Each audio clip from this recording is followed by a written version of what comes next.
Kwa heshima na unyenyekevu mkubwa, tunapenda kuwajulisha kwamba tamasha letu ambalo awali ilipangwa kufanyika tarehe 21 mwezi wa 5 2025 halitafanyika tena kwa tarehe hiyo.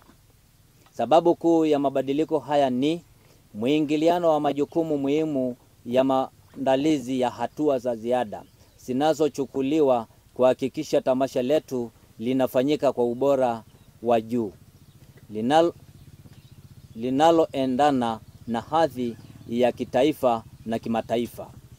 Serikali kupitia Wizara ya Utamaduni, Sanaa na Michezo inaendelea kuratibu kwa undani mpango huu muhimu, ikiwemo kuhakikisha upatikanaji wa mgeni rasmi ambaye Mheshimiwa Rais wetu wa Jamhuri wa Muungano wa Tanzania Hangaya, kama alivyokubali ombi letu tuliloomba Ikulu ndogo Arusha tarehe 1 Disemba 2024.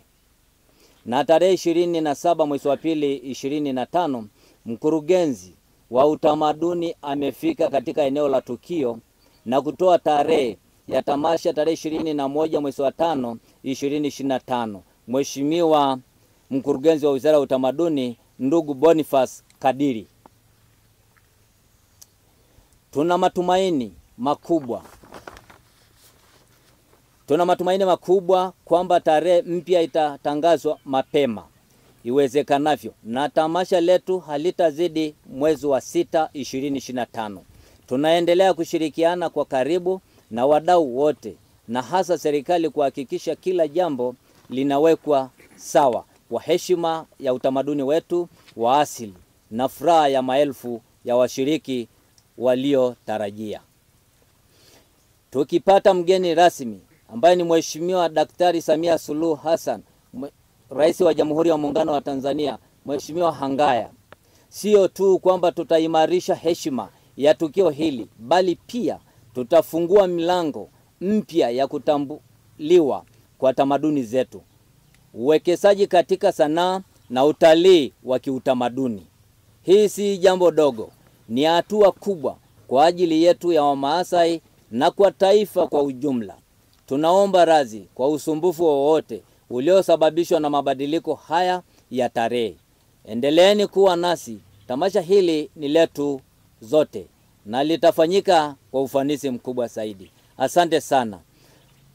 Pia kuanzia sasa, kwani tumeshakamilisha mahitaji zote muhimu ya uendeshaji wa tamasha letu, tumepata ng'ombe 170 ambao tulikuwa tumegawana kulingana na maeneo zote ambao kuna viongozi kama chakula cha asili.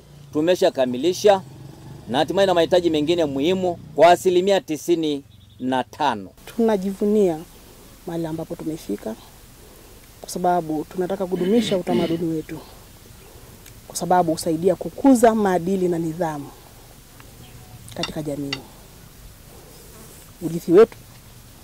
Urithi wa utamaduni pia ni utambulisho wetu. Hili tamasha linaweza ikawa kichocheo au mwanzo wa utalii wa kitamaduni na itasaidia kukuza uchumi katika maeneo mbalimbali ya Kimaasai au ya kijamii ya kifugaji yoyote katika ngazi zozote. Kwa hiyo nawaasa wajumuike nasi, majirani zetu, kiwepo pia wanawake wa jamii yetu, watuhusike kwa pamoja kuhakikisha kwamba hili nalo linatendeka na linafika kilele na kile ambacho tunatarajia kukipata kutokana na hili tamasha ambalo liko mbele yetu. Tumewaalika watu katika, manake hili halifanywi tu na Wamasai wenyewe. Tunawaalika na majirani.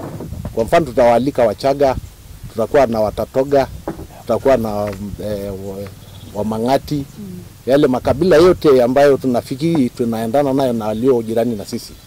Kwa kuwa lengo letu ni kudumisha mila na desturi zetu. Na huwa tunakuja kubadilishana pia uzoefu, ili wajifunze kwetu na sisi tujifunze kwao. Na ndio maana tumewaalika Wamasai popote walipo. Kwetu sisi katika sensa ndogo tuliofanya, tuko katika wilaya karibu 17 Tanzania, ndani ya mikoa 10. Na wote tumewaalika na watashiriki. Na wote watakuwepo na lengo letu ni hilo. Lakini tunaamini tumetofautiana katika baadhi ya mambo. lakini katika kufanya hili basi tutarudisha mila iliyo sahihi, lakini tutajifunza pia kutoka kwa wenzetu na wao watajifunza kupitia kwetu. Mambo ambayo tutayafanya kwanza ni mafadhi. Tunafaa fadhi letu la Kimaasai. Lakini vile vile chakula ambayo tutakula pale ni chakula ya asili. Sisi wa Maasai chakula chetu cha asili ni nyama na supu na dawa na vile vile maziwa. Hatutakula chakula nyingine yeyote. Lakini vile vile tutaimba nyimbo zetu za asili. Tumeshaandaa watu kutoka Kiteto, Simanjiro, maeneo kule ya Handeni, Morogoro. Kila eneo litakuja kwa nyimbo yetu ya asili kwa ajili ya kuwakumbusha watoto wetu na jamii yetu tusije kuingia katika momonyoko wa maadili.